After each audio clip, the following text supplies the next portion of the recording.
வெங்கடேசன் தான் மறுபடியும் போட்டியிடுவார்ன்னு தெரியுது. ஆனா, முன்னாள் அமைச்சர் தமிழரசியுமே வந்து இந்த தொகுதி அவங்களுடைய சாய்ஸ்ல வச்சிருக்காங்க அப்படிங்கிற ஒரு தகவல் இருக்கு. அவங்க வந்து ஆல்ரெடி இந்த தொகுதியில போட்டியிட்டு வெற்றி வாய்ப்பு இழந்திருக்காங்க. ஸோ அவங்களுடைய ஒரு சாய்ஸாவுமே வந்து இந்த தொகுதி இருக்கு.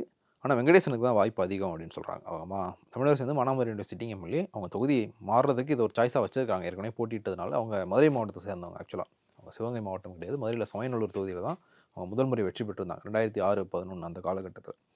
ஸோ, அவங்களுக்கு வந்து சோழவந்தான் ஒரு சாய்ஸா இருக்கு. பட் வெங்கடேசனுக்கான வாய்ப்புகள் தான் அதிகம். அதிமுகல வந்து முன்னாள் எம்எல்ஏ மாணிக்கம் வந்து போட்டியிட ட்ரை பண்ணாரு. ஆனா, அதில பிரச்சனை என்னன்னா, இடையில வந்து ஒரு முறை பாஜகவுக்கு போயிட்டு வந்தார். இந்த 2021 26 இந்த காலகட்டத்துக்குள்ள ஒரு முறை வந்து ஒரு பாஜகவுக்கு போயிட்டு இருந்தார். ஆக்சுவலா வந்து ஒரு ஓபிஎஸ்னுடைய ஆதரவாளர்.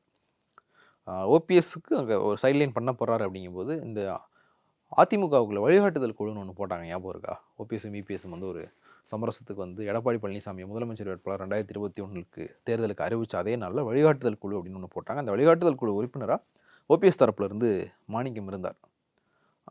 ஒரு 2021 டிசம்பர் 1 அதிமுக செயற்குழு கூட்டம் நடந்தப்போ, அதில தான் வந்து சிங்கிள் ஓட்ல வந்து ஒருங்கிணைப்பாளர், இணை ஒருங்கிணைப்பாளர தொண்டர்கள் தேர்ந்தெடுக்கலாம் அப்படிங்கிற ஒரு மாற்றத்த வந்து ஏடிஎம்கே அடாப்ட் பண்ணுது. அந்த கூட்டம் நடந்துகிட்டு இருக்கும்போது இவர் வந்து பாஜகவுக்கு போயிட்டார். அவரு பாஜகவுக்கு போயிட்டு திருப்பி அதிமுகவுக்கே வந்துட்டார். எடப்பாடி பழனிசாமி ஒற்றை தலைமை ஆனதுக்கு பிறகு அதிமுகவுக்கே வந்துட்டார்.